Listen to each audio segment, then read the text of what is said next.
Mr. Dent for the balance of the hour, best-selling author Harry Dent. He's made some of the biggest predictions. I won't go over those in the last 20-plus years. HarryDentResearch.com, HarryDent.com. And he, of course, has an MBA from Harvard Business School and worked at Bain & Company as a top strategist consultant for Fortune 100 companies.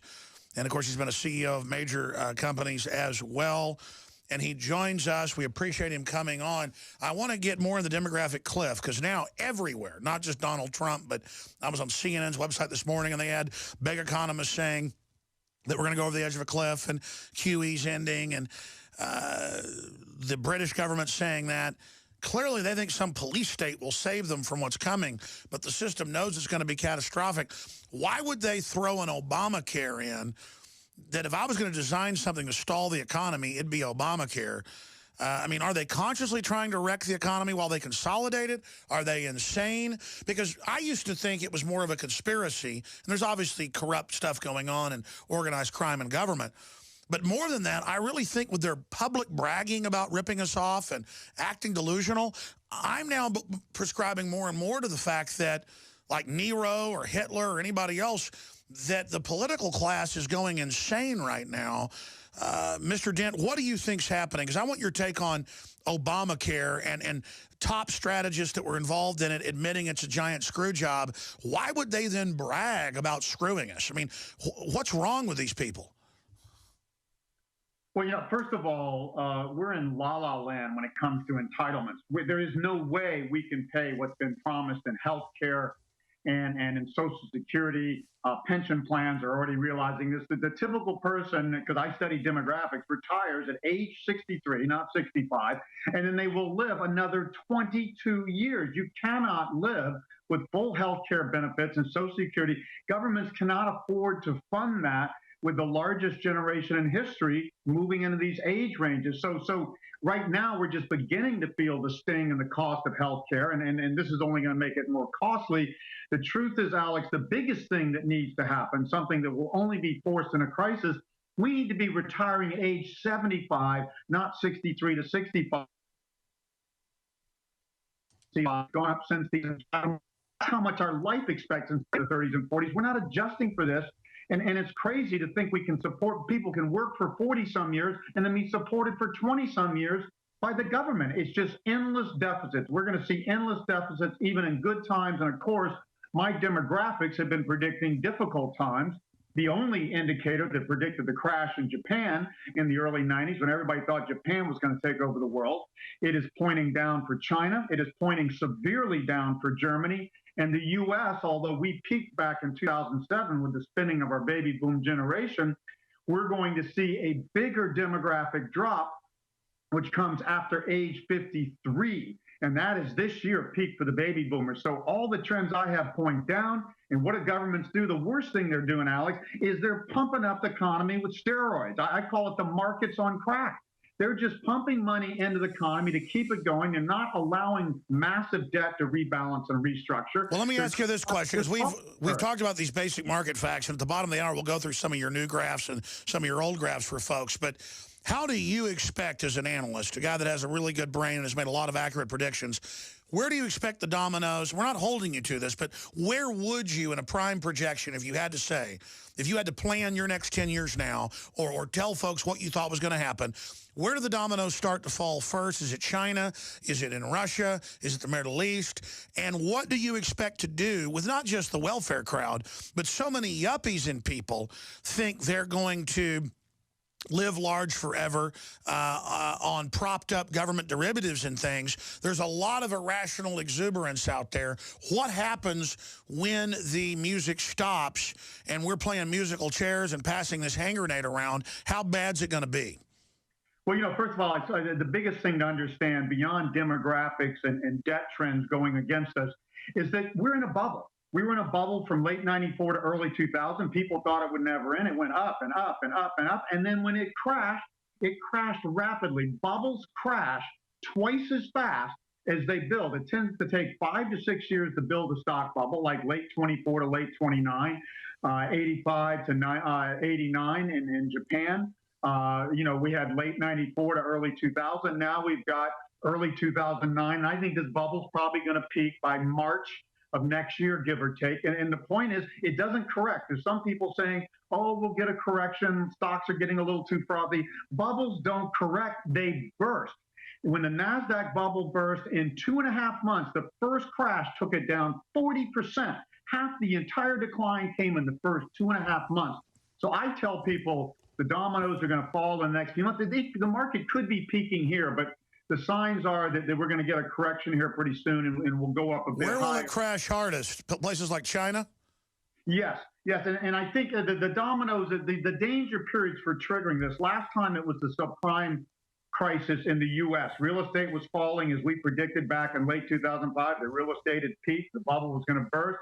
It started bursting. Then it triggered all these bad loans from very, very bad lending. That was the trigger, but the whole world went down because of debt and demographics. The triggers this time, I think, obviously politically, Putin and Ukraine is the biggest thing. The Middle East has been in problems forever and will be for the next several years by our indicators. But I think that's the biggest danger, Putin moving into Ukraine and continuing aggression on the political side. And on the demographic side, Germany looks worse than Japan did to me in 1989 when we called their crash ahead of time. Oh, yeah, the Germans aren't having kids. Decline. I mean, the Germans aren't having kids. They're done. They are done. Best-selling author, researcher, economic forecaster, joins us, harrydent.com. I know we've got some Obama supporters that called in earlier, and I wanted to hear from them. We can get your comments coming up, and we'll take a few other calls on economic questions for Mr. Dent. Maybe you disagree with him, maybe you agree. 800-259-9231, 800-259-9231 on this live Tuesday edition. Again, I'm your host, Alex Jones. This is out of the London Guardian. Putin says West is provoking Russia into a new Cold War as spies deported. Russian president denies fanning tensions, says NATO expansion in Europe has been geopolitical game changer. They've now got fighter bombers and bombers flying around the Gulf of Mexico that are nuclear able. Vladimir Putin has suggested to a German interviewer that the West is provoking Russia into a new Cold War. And he's also kicking out different NATO and other ambassadors, saying they're basically spies. Well, I mean, all these people are spies. Here's my deal. I don't say Putin's a great guy. My problem is Russia has not been expanding itself. They're lowering oil prices to try to bankrupt them. The West is. They are destabilizing Ukraine. I would expect Russia to come in and try to get control of its resources in eastern Ukraine. That said, though, the West is just going forward. Mr. Dent, what's your view on this as from an atheistic view? And I don't mean that obviously religiously, but as a political, atheistic view. What is it? What do you expect Russia to do, and why do you call it the biggest trigger right now? Well, it's just naturally in Putin's interest. The demographics of Russia are very poor in the years ahead. They've been growing very slowly. All of the communist countries. There was just an op-ed by David Brooks in the New York Times recently that says you look at the communist countries, like 90% of them are basically failed. Only 10% of them are working in capitalists, and a lot of those just because they have resources. Putin's got every incentive to expand by acquiring places like the Ukraine and Georgia back into the old Soviet Union. That's a strong goal of his. He makes no bones about it. He doesn't care if people don't like him. He's in control of his country. He's popular there. I think he's going to find every way to keep pushing. It's just a matter of when he finds the hole, like a good runner in football, and just breaks through the line. And so when he does that, that's going to be very destabilizing for the world. It's the next World War III, if we're going to have one. It's not going to be anything like World War II. The Middle East is more like civil wars within. This is something that could be a major conflict when it happens. We also, Alex, have a geopolitical cycle. It was positive from 83 to 2000. Nothing went wrong in the world. From 2000, from 9/11, 2001, 9/11 forward, everything's gone wrong. This cycle continues to point down. I've tracked it over 200 years into 2019. So we're also telling people the geopolitical arena in the world is not going to get better. It's only going to get worse in the Middle East, in Russia, Africa, whatever. Maybe Ebola turns into something. I don't know. But the stock market is going straight up as if we're not in a risky world. This is the riskiest time by all of our indicators since the 1930s, and the markets are acting like it's a cakewalk. Why? Because the Federal Reserve is guaranteeing the market. They're just pushing money in, and the markets go down, they push more money in. And the markets think, hey, the Fed's got our back. So they're just going to go up until something goes wrong. And then you're going to see a bubble crash way worse than we saw in 2008 and 9. Let's talk about what the different political elites are doing. We're about to go to break, long segments coming up. Clearly in the universities, clearly in leftist politics, Bill and Melinda Gates, you name it, they don't want Germany and England and the United States and places like that to have children. Clearly there's a move to tell you shouldn't have, more than one kid, but then they want to import third world populations from unskilled areas. Why would the political elites want to undermine the future of the West? Well, I don't know, Alex, but it's something we've seen throughout history. When people get more affluent, when they move from rural to urban areas, they have less kids because it costs so much to raise a kid in urban areas. And now with the education bubble, which is the greatest bubble I've ever seen, and something has to be done about it.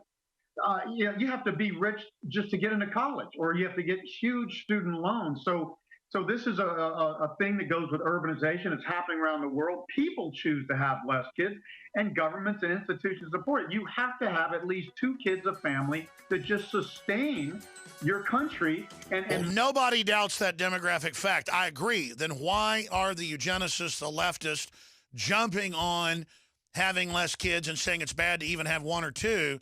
Why do they have such an anti-civilization view? I want to see if you agree with that or disagree. Straight ahead. Stay with us, folks. Your phone calls are coming up as well.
What I'm getting at is this.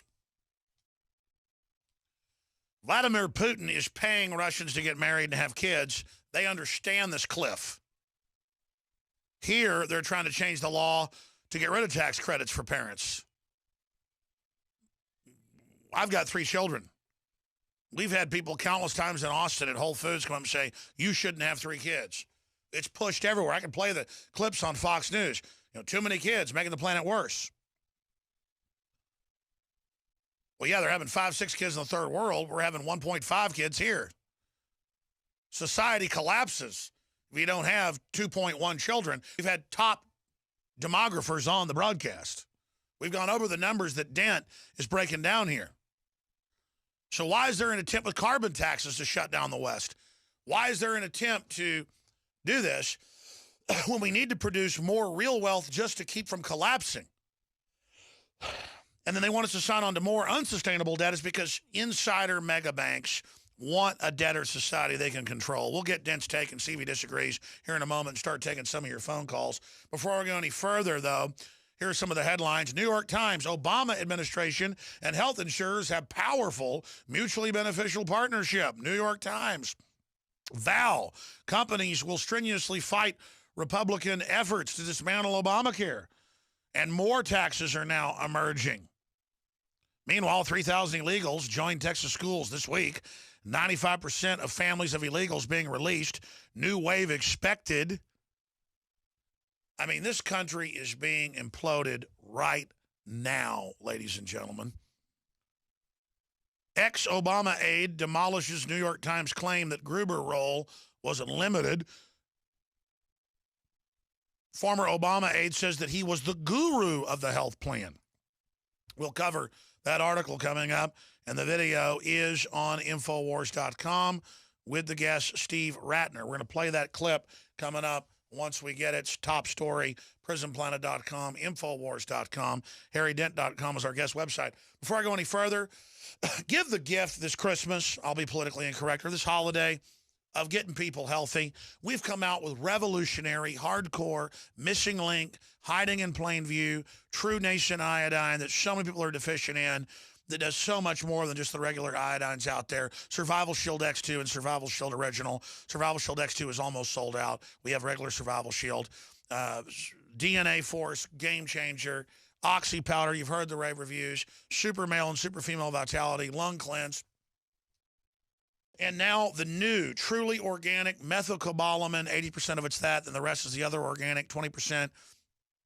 Secret 12, what we believe is the best B12 out there. It just does amazing things. Unfortunately, we even got more delivered than we had previously produced. They had an overage at the laboratory, but it will be sold out within a couple days. So if you want to get Secret 12, it'll probably be till Christmas till we get more. Just can't wait to hear your reviews of it. It's been amazing for me and my family. Secret 12, what we believe is the most powerful, purest, highly absorbable form of B12 out there. 80% of it, of what's in there, is what the injectable is. But you don't inject this. It's taken sublingually or lingually, under the tongue or on the tongue.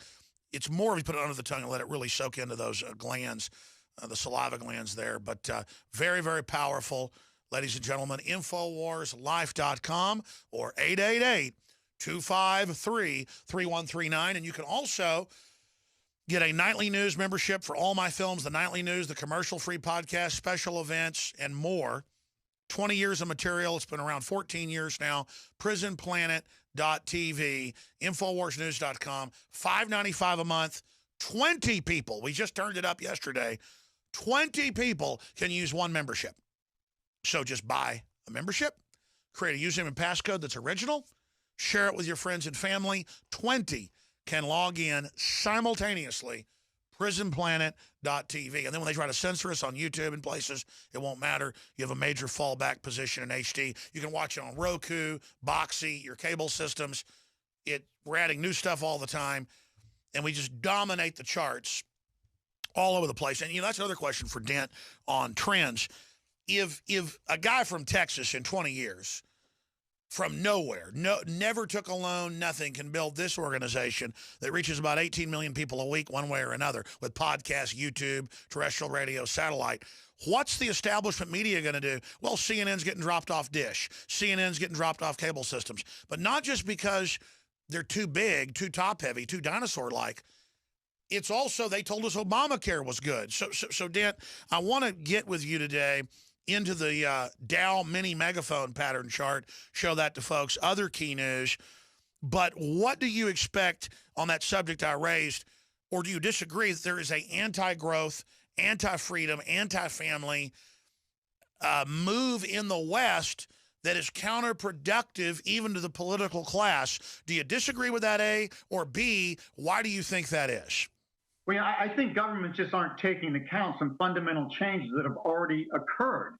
Women have entered the workforce at rapid rates since the 1950s. When women enter the workforce, it starts to become a dilemma between work, their career, and having kids. The countries that help women the most and have the strongest maternity policies, countries like Norway and Sweden, have some of the highest birth rates in the West. Countries like Australia, Canada, and New Zealand and the US encourage high immigration or attracted high immigration one way or the other, and the immigrants tend to have more kids.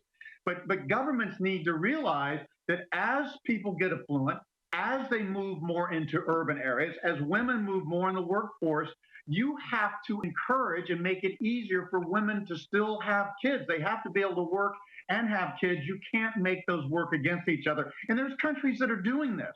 And there's countries that don't have huge deficits like Australia. There's countries like Australia that attract high quality immigration on purpose.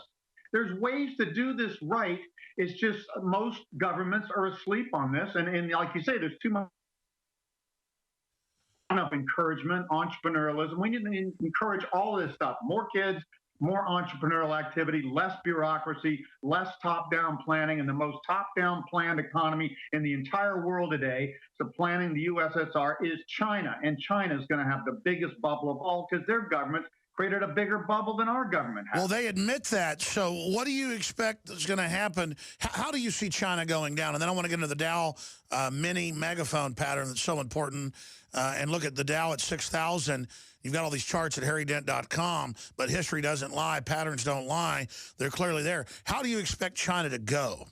Well, here's what you have to understand what China's done for. People are saying, oh, the communist model actually works when you make it more capitalistic like China. No, economists are clueless on this. China has simply overbuilt everything, 20, 30, 40, 50%. Infrastructures, real estate and housing, industrial capacity. China has moved people from rural to urban areas. That is a natural thing, but not at the rate. China's economy is on steroids. They have overbuilt. I've calculated they pretty much overbuilt their economy for 15 years out and created the greatest bubble in real estate in modern history. When this thing crashes, there's going to be 220 million people with no skills moved in from rural areas who've been just building stuff for nobody. When that bubble stops, they're going to have no work. They're not even legal citizens in these cities, only back in the rural areas, and they've already paved those over. This is going to be the biggest disaster in modern history. And Alex, what I think it's going to prove wrong on these economists who are praising the China model as the new state-driven capitalism, it's going to prove that governments can't top-down manage an economy. It's the free market democratic system that have become so wealthy. And China is violating that, and they're going to prove this model, their new model, wrong. Well, that's right. History is totally clear on that. And I love how they call it state-run capitalism. They have another name for it. It's called fascism.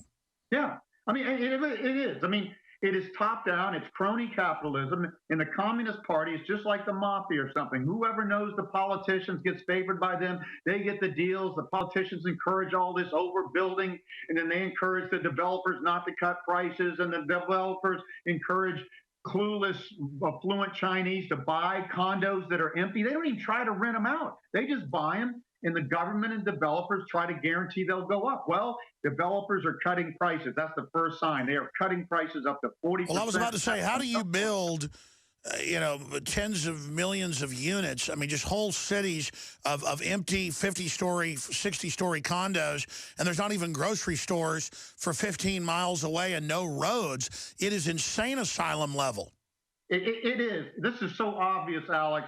But economists don't see it. Well, China's growing at 8-12% a year. I tell people, look at China's stock market where they don't measure growth, they measure profit. That's what stocks do. When you overbuild, you have high fixed costs, high debt loads, and you're unprofitable. China's stock market crashed 70% more than ours in 2008, had a feeble rally into early 2010, and has been going down ever since. It's near its lows. The stock market is saying our economy stinks, and it does.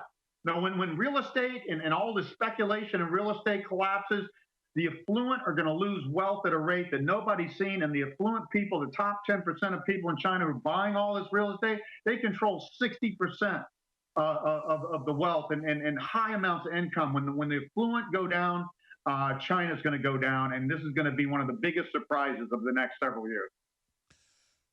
What about the Dow mini megaphone pattern? We're going to put that on screen for TV viewers, but describe it for radio listeners. Yeah, put that up, because we talked the last few times I talked about a bigger megaphone pattern where you have each bubble goes higher, but each crash goes lower. Well, the same pattern's happening here near term. Since June, each high in the market's gone a little higher, but each low has gone radically lower. So we're at a critical point here in the markets. We had this correction, this sharp correction into October 15th, but then a surprisingly even sharper move back up. I call these the markets on crack. When you have this much stimulus and highly leveraged speculation by traders and stuff, the market just crazy. It just goes up, up, up, up, and then it makes these violent moves. It kills the everyday investor. The market's at a critical point. With the top part of this little mini megaphone pattern, just a little above it, which is typical at the end, we're either going to go back down to the lower side, which would be about 15,500 on the Dow, or if we don't make a new low in the next month, I'm saying by mid-December is my decision point. If we don't see a new low in the Dow, like 15,500 or so by early to mid-December, then this market's probably going to go push up one more time, and our target would be around 19,000 on the Dow, and that's because the final resistance would be the old high on the NASDAQ. Sure. Back in 2000, it 5,050, and that's about 7 to 8% higher. So stocks are either going to go 7 to 8% higher in the next couple of months, but if they break down about 12%, then this bubble is over. And then that's what our entire fiat economy is based on. I hear some people calling to talk radio. I talk to folks on the street. They say, I don't care if Obama's bankrupting coal power plants. I don't care if the stock market goes down. I don't own stock. They don't know they get electricity from those plants. They don't know companies are running and expanding and hiring people off their stock price. What's going to happen to kind of the trust fund kids, the yuppies, the trendies, also blue-collar workers that don't care about these? I mean, what's going to happen when this comes crashing down? I expect people to just go crazy. Well, Homer Simpson already got hit. The housing crisis, they peaked. The average household peaks at age 46. We hit that in 2007. We predicted that 20 years before, that by 2007, our economic momentum after that would turn down. It did. Governments are just filling that up with free money, which is crazy. But Homer Simpson's already been hit hard. Underwater mortgages, wages have been declining, adjusted for inflation, since 2000 for a long time. It's the top 20%, the college-educated, low unemployment people, and these 20% own all the financial assets like stocks. Most people own a home, but most people don't own that much stocks. And this stock market crashes, it's going to hit the affluent, and it's going to hit them much harder than it hit Homer Simpson, because they're so invested in this bubble and in real estate and stocks. So and they're very haughty and very arrogant. You know, they make fun of the old timers that would put their money in their mattress or bury gold in the back 40. Well, you know what? Those old folks ended up being in a good place, once the Depression hit, and actually got richer. But it's the trendies that end up jumping out of buildings. Yes, exactly. And the government has rigged the markets, by putting interest rates at 0 short term and 0 adjusted for inflation long term. They're saying money is free. That means people they're not going to buy bonds, so they forces them into the stock market. It allows traders and hedge funds and financial institutions to lever 30 to 51 at low cost, and that just feeds this bubble. And then they make money just off of the trades. It has to burst. It's not inflation we should worry about, or hyperinflation. It's this bubble bursting because the government has deliberately created another bubble to keep the wealthy spending, because they're the only people that will spend, and wealthy people peak later around early 50s, which is about now. So we see the wealthy going off a cliff naturally, and we see this bubble bursting hitting them because they own all these way overvalued financial assets. That's right. Absolutely right. This is a fact. Just strap yourselves in. Mercedes and Dan for the guests. Then we'll go to Matt and Chuck and Jay after he leaves us, all these Obama supporters. We've got our reporters in Ferguson to give us a report at the bottom of the next hour. Let's go to Mercedes in Oregon. You got a question for Mr. Dent. Go ahead. Yes, I was listening, and I take real issue with any statements claiming that people have to work until they're 75. That, to me, is an insane statement, because, and I'll tell you, the minute that Alex Jones started speaking out and standing up for all of us, for himself and for all of us, his family, this was on its way out, okay? People got to understand that. We are awaking. We're making changes. We're doing it on a conscious and unconscious level now. All this horrible stuff that you guys are seeing is because it's on its way out, okay? Well, ma'am, let me just stop you for a minute. Let me just stop because I want to quantify what you're saying. Listen, he's saying with the amount of entitlements, with what's been done, with all the free stuff given away to big corporations but also poor people, it's created debt bubbles that even if you work till 75, you're not going to be able to basically retire. We've created an impossible fraud living on future generations. So he doesn't want you to work till you're 75. He's saying that that's a mathematical fact of what has been developed. And sorry, you didn't have 3 kids, so there isn't a big enough economy now for you to be able to do that. I mean, this is just how it works. But I'm going to skip this network break. This is so important. I want to give her time. Quantify for me. Talk to me like I'm 5 years old, Mercedes.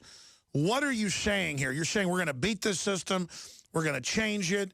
We're going to whatever. I mean, explain to me, because their answer is bring in austerity, and so you'll be willing to live with less. That's the bureaucrats' answer, and then punish everybody, like with Obamacare for the overspending, which is, you know, worse than fascism. I don't even know what you call this. What are you quantifying here? I mean, what are you trying to say? Okay, so look, you've already pointed out the fraud. It's a fraud, okay? So patterns, projections, all this stuff based on fraud. Therefore, we replace the fraud with a real economy. And this is where other people come into play, like Karen Hudes. She's been talking about restoring the economy on its basic level. What is the money based on? She's saying gold, and it's there.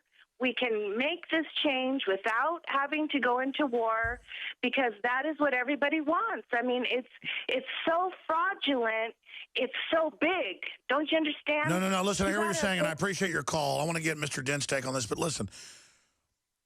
They've made the decision that old people are crud and that babies are crud. Euthanize everybody. That's going to be the real solution that Bill Gates is getting us ready for and the left's getting everybody ready for. Okay? We have to start valuing our parents again. We have to start valuing being savers again. We have to start valuing our heroes, being trailblazers and inventors again. I don't want to blame the general public, but on average, we've gotten pretty decadent and soft, okay? Now Dent can disagree, but I want to get his take on this. He's just talking about what they're already getting everybody ready for. Is there a way out of this or a way to mitigate it and not make it as rough as it's going to be? Because I can tell this is scaring people. What do you take from what she said? Well, Mercedes, I hear what you're saying. It's just, here's the number. $67 trillion in unfunded Medicare, Medicaid, and Social Security entitlements promised to people at a time when the economy is going to slow down naturally because the baby boom has peaked in spending. So this number is only going to get worse. $67 trillion. That is 4 times as much as our total government, federal government debt that has people scared to death. That's reality. If you can figure a way we can retire at 63 to 65 and fund that $67 trillion and growing, then great. My second thing is everybody I know that's retired, or most people, are bored. I have no intentions to retire until my health fails. I'm going to work till 75, 80, whatever. I want to do something. I want to maybe work less. I maybe want to do something that's more, fun to me or more challenging or something I value more. Yeah, you might want to go teach economics. You might want to go to oil paint. You might want to, run a gardening school. You might want to take more vacations, but Or start your own charitable foundation. There's many things to do, but this is a reality that America and all countries around the world are not facing. And you see Japan's debt just keeps going up and up and up and up and up because they're 11 years ahead of us. Japan has had their bubble burst ahead of us. Real estate stocks, they've had this coma economy with stimulus that never turns around because they don't rebalance the debt and don't let the bubbles burst and let things, because see, one of the problems is people old or young are facing unaffordable education, unaffordable health care. And people investing for the future are going to get no returns because stocks and real estate have bubbled up so much. If we don't correct these imbalances, which the free market system does very, very well on its own, then we're not going to have a future. But I mean, look, there's a destructiveness to it. And I go back to the Democrats, and I've never been a partisan person, but they've really turned into a virulent form of cancer right now. I'm just stating the facts here. They're not like Australia or Switzerland saying, bring us your skilled workers, bring us your brains. They want now welfare moms, unaccompanied kids, people with mental illness, people with handicaps to bankrupt the system. And they admit they want to bankrupt it to, like Ezekiel Emanuel said, we want to wreck everything to take it over. There is a piratical nature here where they want to ride these crises to dictatorial power. Your take on that statement? Well, you know, I'll just back up and say, look, we have to face this problem. It takes a transition. Germany's already raised their retirement age from 65 to 67, and they're older than us. That's no, I know, but they're not even trying to replace people with hard workers now. Why would the Democrats want the worst immigrants out there? Right, exactly. We let the least educated come across the border freely, and then we turn down people with master's degrees that come over here from China and India. So again, it's the opposite of what Australia does. Australia has the next generation is larger than the baby boom generation in Australia, Norway, and Sweden, and a handful of smaller countries, because they've encouraged births or they've encouraged high quality immigration. We have to do that. We're doing the opposite. We have to stop committing suicide politically and economically. Let's go to Dan in Canada. Has a question for Mr. Dent. Go ahead. Hello. Yep, you're on the air. All right. Hey, how you doing? First-time caller. Welcome. Basically, I have a question. I was listening to some other economic people talking, and the people that don't have money, let's say, to buy gold or silver or whatever, like the people that are working hard, just trying to get by day to day, pay their bills, and raise their kids or families as best they can. They were saying to go into something like, for example, like say buy bottles of alcohol or cartons of cigarettes and just stockpile them because they could be used as bartering tools later on. Yeah, I've always told people like bourbon bottles and shotgun shells, things that you know people will want, or canned goods or something. Makes sense. Gold and silver keep going down because the reality is we're in a deflationary environment. When you have asset bubbles, when stocks and financial assets bubble up, driven by debt bubbles. Sure, I think he's asking how to be more successful now. You get deflation. Money gets destroyed. Cash is king. And like you say, just basic things that you can barter with will be much better than gold and silver. I see gold going to 700 or lower and silver going to $5 to $10 or lower. And we got people out of silver at $49 in late April of 2011, the day of the top. Well, it's still a wild card in my view, but we got to look at all options. Expanding on that, though, I think he's mainly asking, how can he be more successful? You've got to see how trends are moving. You might have to move to a boom town and know the business and the niche where you can charge more and be more successful, and then force yourself to expand and duplicate your skill. Because it's almost like you can't stay small now and really gain a bunch of wealth. In most cases, you've got to duplicate that skill you've got in an area that is a boom area. And so what did our ancestors do before when something was bad? They migrated. And so, I mean, it's coming to a time where you can't sit where you've always been. You've got to move around and try things and be entrepreneurial. Mr. Dent? Yeah, and real quickly, this is the time to become an entrepreneur because jobs are going to get slaughtered when this happens. But it's also, in demographics, there's always something booming. As the baby boomers age, if I were working for a car dealer, I would switch to an RV dealer. RVs are going to have the greatest boom in history. Healthcare, nursing homes, vitamin companies, things like this. Yeah. These things are going to boom with the aging of the baby boomers. So you want to also orient your job or your skills to a sector that still has good demographic trends, or like you